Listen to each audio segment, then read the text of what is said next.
2023년 오슬로의 차가운 설원, 우리는 분노를 삼켜야만 했습니다. 하지만 3년 뒤 대한민국의 천무가 북극의 하늘을 뒤흔들며 완벽한 서력에 성공합니다. 칼날 같은 북극의 바람이 뺨을 스치던 그날, 우리는 분노를 삼켜야 했습니다. 2023년 차가운 오슬로의 설원 위에서 대한민국 방산의 자존심 K2 흑표 전차는 세계 최강이라 불리는 독일의 레오파드 전차를 압도했습니다. 모든 지표에서 우리가 앞섰지만 결과는 비참한 패배였습니다. 유럽에 보이지 않는 카르텔과 정치적 계산이라는 거대한 벽, 성능이 모자라서가 아니라 국력이 부족해 눈물을 머금고 돌아섰던 그날의 흉터는 우리 가슴에 깊이 박혔습니다. 방산 관계자들이 이를 악물며 다짐했던 한마디, 우리는 반드시 돌아온다. 그로부터 3년 뒤인 2026년 1월 30일, 노르웨이 국방물자청은 전 세계가 경악할 발표를 내놓았습니다. 자국의 운명을 건 장거리 정밀 타격체계 사업의 최종 승자로 대한민국의 K239 천무를 선택한 것입니다. 초기 물량만 1조 3천억 원, 전체 프로젝트 규모는 무려 2조 8천억 원에 달하는 거대한 잭팟이 터졌습니다.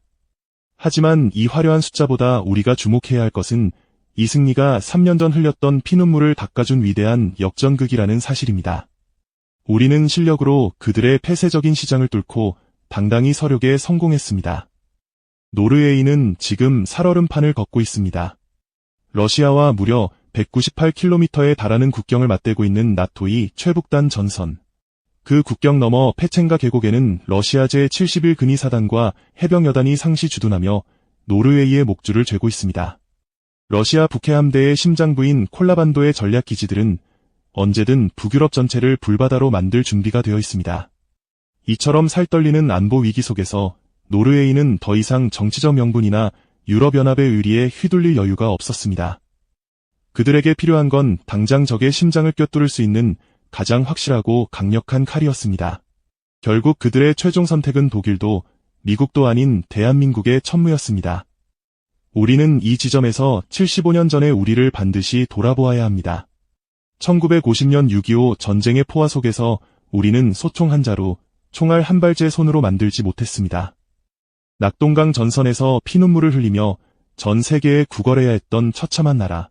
러시아제 T-34 전차 앞에 맨몸으로 폭탄을 들고 뛰어들어야 했던 그 참혹한 현실은 우리 민족의 뼛속 깊이 새겨진 생존의 트라우마였습니다. 남에게 빌린 칼로는 내 가족과 내 나라를 결코 지킬 수 없다는 그 피 맺힌 교훈 말입니다. 그 처절한 생존 본능이 오늘날 우리를 각성시켰습니다. 아무도 가르쳐주지 않던 미사일 기술을 밤새워 독학하고 실패하면 다시 일어나 쇳가루를 마시며 부품을 깎아냈습니다. 그 집념의 시간들이 모여 지금의 천무를 만들었습니다. 이제 우리의 세금이, 우리 부모님들의 땀방울이 세계 최강의 방패가 되어 전 세계를 호령하고 있습니다. 폴란드가 17조 원을 쏟아부어 증명한 그 압도적인 위력을 이제 북극의 노르웨이가 공식적으로 승인한 것입니다. 굴욕적인 평화를 거부하고 스스로를 지키겠다는 강렬한 의지가 만든 이 기적 같은 서사는 이제 기술의 장벽을 넘어 전 세계 무기 시장의 판도를 완전히 뒤흔들고 있습니다. 하지만 이 영광스러운 결과가 있기까지 우리가 넘어야 했던 기술적 장벽은 상상을 초월하는 것이었습니다. 노르웨이가 선택한 이 화려한 결과 뒤에는 우리 기술진들이 흘린 피와 땀, 그리고 강대국들의 차가운 기술 봉쇄를 뚫고 일어선 사투의 기록이 숨겨져 있습니다. 천무의 탄생은 결코 우연이 아니었습니다. 2009년부터 2013년까지 국방과학연구소와 한화에어로스페이스의 연구원들은 말 그대로 불 꺼지지 않는 연구소에서 인생을 걸었습니다. 당시 우리 군이 운용하던 구룡은 유도 기능이 없는 로켓에 불과했습니다. 현대전의 핵심인 정밀 타격 능력에서 우리는 선진국들에 한참 뒤처져 있었고 미국이나 유럽의 기술 지원은 기대조차 할 수 없었습니다. 미사일 기술 통제체제라는 거대한 벽은 신생 방산국이었던 대한민국에게는 넘을 수 없는 절벽과 같았습니다. 강대국들은 자신들의 핵심 기술을 철저히 감췄습니다. 우리는 독자적인 발사 제어 소프트웨어와 정밀 유도, 알고리즘을 밑바닥부터 하나하나 쌓아 올려야 했습니다. 연구원들은 러시아의 거친 설계 사상과 미국의 정밀한 전자기술을 밤낮으로 분석하며 대한민국만의 독자적인 하이브리드 체계를 완성해 나갔습니다. 특히 이번 노르웨이 수출형 천무는 일반적인 무기와는 차원이 다른 기술적 난제를 안겨주었습니다. 노르웨이의 북극권 전장은 한낮에도 영하 40도까지 떨어지는 살인적인 추위가 일상인 곳입니다. 일반적인 무기체계는 이런 극한의 환경에서 엔진 오일이 굳고 정밀 센서들이 오작동을 일으키기 일쑤입니다. 하지만 대한민국 엔지니어들은 포기하지 않았습니다. 그들은 북극의 얼음더미 속에서도 단번에 시동이 걸리는 특수 예열 시스템을 개발해냈습니다. 영하의 기온에서도 점도를 유지하는 특수 윤활유와 저온 저항성이 극대화된 특수 신소재를 차체 곳곳에 적용했습니다. 뿐만 아니라 노르웨이의 좁고 험준한 피오르 지형과 눈 덮인 도로를 시속 80km로 주행하면서도 차체의 균형을 유지할 수 있는 8륜 구동 차체 기술을 완성했습니다. 이것은 단순한 자동차 제작 기술이 아닙니다. 발사 시 발생하는 거대한 충격을 견디면서도 기동성을 극대화해야 하는 고난도의 방산 메커니즘이 집약된 결과입니다. 더욱 놀라운 것은 천무의 핵심인 모듈러 포드 시스템입니다. 미국의 하이마스나 M270은 특정 규격의 로켓만을 쏠 수 있는 구조적 한계가 있지만 천무는 다릅니다. 발사대에 싣는 포드를 교체하는 것만으로 모든 것이 달라집니다. 239mm 유도 로켓부터 600mm급 전술 지대지 미사일까지 자유자재로 운용할 수 있습니다. 한 번의 출격으로 적의 기갑부대를 섬멸하는 집속탄과 핵심 시설을 정밀 타격하는 미사일을 동시에 쏟아붓습니다. 유연함은 전 세계 시장에서 오직 대한민국 천무만이 가진 독보적인 필살기가 되었습니다. 러시아의 강력한 재민과 전자전 공격 속에서도 정확하게 목표를 찾아가는 이중 유도 체계, GPS와 관성항 법장치가 결합된 이 기술은 우리 기술진이 수만 번의 실패 끝에 얻어낸 값진 승리입니다. 하지만 노르웨이 국방부의 마음을 움직인 결정적인 한 방은 따로 있었습니다. 그것은 바로 우리가 제안한 파격적인 산업협력이었습니다. 우리는 단순히 무기만 팔고 떠나는 장사치가 아니었습니다. 계약 금액의 120%에 달하는 약 3조 4천억 원 규모의 기술 재투자와 현지 협력을 약속했습니다. 노르웨이의 방산 강자인 콩스버그, 남모와 손잡고 현지 정비시설을 구축하기로 했습니다. 또한 실제 전장과 동일한 지형을 구현한 천무 전용 시뮬레이터까지 제공하기로 했죠. 기술을 구걸하던 나라가 이제는 선진국의 기술을 전수하는 진정한 파트너로 우뚝 선 것입니다. 하지만 이 모든 기술적 완성을 넘어서 노르웨이가 최종적으로 우리의 손을 잡게 만든 진짜 이유는 따로 있었습니다. 그것은 전 세계 무기 시장을 경악시킨 사거리 500km의 금기, 그리고 미국도 차마 제안하지 못했던 신뢰의 약속이었습니다. 노르웨이의 장거리 정밀 타격 프로그램은 단순한 구매 사업이 아니었습니다. 이것은 노르웨이 육군의 전투력을 3배 이상 끌어올리기 위한 국가적 명운이 걸린 도박이었습니다. 최종 라운드에 오른 후보들은 그야말로 화려함 그 자체였습니다. 우크라이나 전쟁의 영웅으로 떠오른 미국의 하이마스, 유럽 방산의 자존심인 독일의 지마스, 그리고 독일과 이스라엘이 합작한 유로펄스까지 전 세계 방산 시장의 거물들이 오슬로에 모여 총성 없는 전쟁을 벌였습니다. 하지만 결과는 모두의 예상을 뒤엎은 대한민국의 압승이었습니다. 가장 먼저 노르웨이 군 수뇌부의 눈을 사로잡은 것은 압도적인 화력 밀도였습니다. 미국의 하이마스가 한 번에 6발의 로켓을 싣고 조심스럽게 사격할 때 우리의 천무는 그 2배인 12발을 동시에 장전합니다. 적진을 향해 화력의 비를 퍼붓는 투사 능력은 인구가 적어 병사 한 명이 소중한 노르웨이에게 대체 불가능한 매력이었습니다. 그리고 전 세계가 주목한 결정적인 승부처, 바로 사거리 500km의 금기를 깬 CTM-500 미사일이었습니다. 노르웨이는 자국 영토 안에서 러시아 북해 함대의 심장부와 전략 자산들을 직접 타격할 수 있는 능력을 간절히 원했습니다. 그들은 미국의 하이마스용 정밀 타격 미사일 공급을 요청했습니다. 하지만 미국 정부는 안보 통제와 자국군 우선 보급을 이유로 수출을 단칼에 거절했습니다.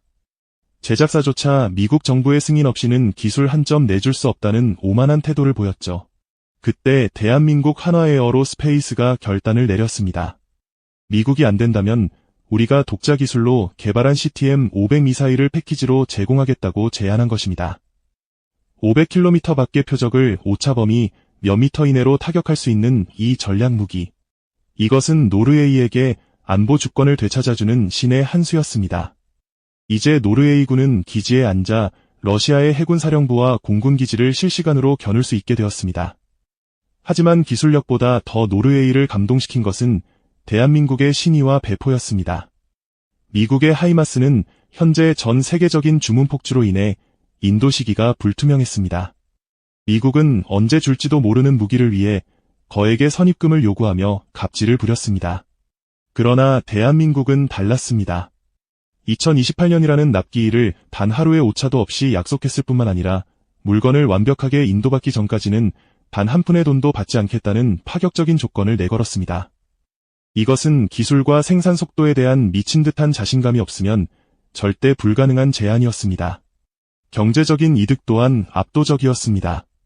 미국산 하이마스 16문의 하드웨어 가격만으로 8천억 원 이상을 요구할 때 대한민국은 수많은 유도탄과 통합 군수 지원까지 포함한 파격적인 가성비를 제시했습니다. 결국 노르웨이 의회와 군은 만장일치로 대한민국의 손을 잡았습니다. 그들은 이 새로운 로켓 포병대대의 이름을 북유럽 신화 속주신 오딘의 창인 국리를 대대로 명명했습니다. 한 번 던지면 목표를 결코 놓치지 않는 전설의 무기가 바로 대한민국의 기술로 현실이 된 것입니다. 6.25 전쟁 당시 적의 전차 앞에 수류탄을 들고 뛰어들던 나라가 이제는 나토 최북단 전선에 가장 날카로운 창을 만들어 제공하는 나라가 되었습니다. 이 드라마틱한 역전극은 전 세계 방산 시장의 판도를 완전히 뒤집어 놓았습니다. 이제 전 세계는 한국 무기가 단순히 싸서 사는 것이 아니라고 말합니다. 시청자 여러분, 이제 전 세계는 대한민국을 단순히 도움을 받던 나라가 아닌 민주주의의 무기고라고 부르기 시작했습니다. 이것은 결코 과장이 아닙니다. 세계 최고의 경제지인 월스트리트 저널은 한국이 전 세계 무기 시장의 새로운 지배자로 등극하고 있다고 보도했습니다. 서구 방산 기업들이 수십 년간 안주해온 시장의 판도를 한국이 뿌리째 흔들고 있다는 찬사 섞인 경고였습니다. 이번 노르웨이의 천무 도입 결정은 대한민국 방산이 이제 가성비 대안이 아님을 증명했습니다. 선진국들이 가장 먼저 찾는 제1의 선택지가 되었음을 전 세계에 선포한 사건입니다. 이제 지도를 펼쳐보십시오. 동유럽의 폴란드를 시작으로 발트해의 에스토니아를 거쳐 북극권의 노르웨이까지 이어집니다. 나토의 동부와 북부 전선은 이제 대한민국의 무기로 촘촘히 연결된 K-방산 벨트를 형성하고 있습니다. 전 세계 안보 전문가들은 이를 두고 K-로켓 벨트라고 부르며 경악하고 있습니다. 왜 전 세계가 이토록 한국산 무기에 열광하는 것일까요? 그것은 바로 우리가 가진 압도적인 생산 능력과 신뢰성 때문입니다. 현재 전 세계는 우크라이나 전쟁으로 인해 극심한 무기 부족 사태를 겪고 있습니다. 미국의 국방산업조차 수년치의 주문이 밀려 납기 기한을 맞추지 못하고 허덕이고 있죠. 하지만 대한민국은 다릅니다. 전 세계에서 유일하게 최첨단 무기를 약속한 날짜에 대량으로 찍어낼 수 있는 거대한 군수 공장입니다. 특히 이번 노르웨이 계약의 핵심은 폴란드를 거점으로 한 생산 네트워크의 구축입니다. 하나에어로스페이스는 이미 폴란드 기업과 손잡고 천무 미사일 현지 생산 라인을 갖췄습니다. 이것은 노르웨이나 에스토니아 같은 북유럽 국가들이 위기 상황에서 더 이상 지구 반대편의 보급을 기다릴 필요가 없다는 뜻입니다. 지척에 있는 폴란드에서 대한민국 기술로 만든 미사일이 쉼없이 공급되는 완벽한 공급망. 이것은 나토 국가들에게 그 어떤 정치적 수사보다 강력한 안보적 확신을 심어주었습니다.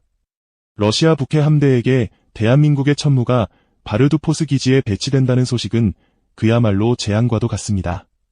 사거리 500km의 미사일은 러시아의 성역이라 불리던 콜라반도 전체를 사정권에 넣습니다. 과거 러시아는 압도적인 화력으로 북유럽 국가들을 위협해왔지만 이제는 상황이 완전히 역전되었습니다.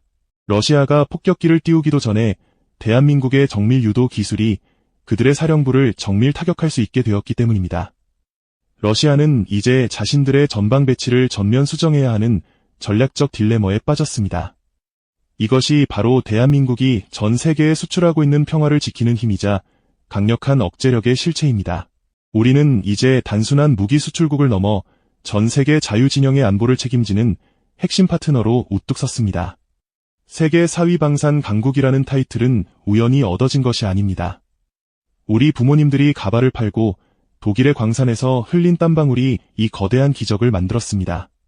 우리 연구원들이 수십 년간 색가루를 마시며 깎아낸 정밀 부품들이 모여 천무의 불꽃이 되었습니다. 쌍갑의 성능은 최고 수준, 그리고 확실한 납기와 끝까지 책임지는 서비스. 대한민국 방산은 이제 민주주의 국가들이 가장 신뢰하는 방패이자 적들에게는 가장 두려운 창이 되었습니다. 불과 70여 년 전 전쟁의 폐허 위에서 깡통을 들고 원조를 구걸하던 나라가 이제는 최첨단 안보를 판매하고 있습니다. 향후 20년 이상 이어질 유지 보수와 부품 공급을 통해 우리 기업들은 유럽 시장의 심장부로 진출하게 될 것입니다. 이것이 바로 우리가 낸 소중한 세금이 국격이라는 이름의 거대한 자산으로 돌아오는 현장입니다. 노르웨이 육군은 이번 천무부대의 이름을 북유럽 신화 속 절대 병기인 국리를 대대로 명명하며 무한한 신뢰를 보냈습니다. 750명의 노르웨이 정예 병력이 대한민국의 기술로 무장하고 북극의 국경을 지키는 모습은 가슴을 벅차게 만듭니다. 이제 지상 기반의 정밀 타격 체계에서 천무는 나토의 새로운 표준이 되었습니다. 안보가 무너지면 경제도 없습니다. 하지만 이제 대한민국은 안보를 스스로 지키는 것을 넘어 전 세계의 안보를 수출하는 나라입니다. 천무 한 발 한 발에는 우리 민족의 한과 의지, 그리고 미래를 향한 희망이 오롯이 담겨 있습니다. 북극의 칼바람도 강대국들의 견제와 시기 어린 시선도 우리의 비상을 막지는 못했습니다. 평화를 원한다면 전쟁에 대비해야 한다는 그 오래된 진리를 우리는 천무라는 가장 현대적인 이름으로 증명해냈습니다. 대한민국의 자부심, K방산은 이제 시작일 뿐입니다. 우리는 여기서 멈추지 않고 지상과 바다, 그리고 하늘을 넘어 우주까지 대한민국의 기술로 채워나갈 것입니다. 밤낮 없이 연구소의 불을 밝힌 연구원들과 이 모든 것을 믿고 지지해주신 국민 여러분이 계셨기에 가능했습니다. 더 높이, 더 멀리 뻗어나가는 우리 방산의 기적에 아낌없는 성원을 부탁드립니다. 평화를 지키는 가장 날카로운 창, 대한민국의 이름은 앞으로도 전 세계 전장에서 가장 빛나는 승리의 상징이 될 것입니다. 대한민국 방산, 정말 자랑스럽습니다.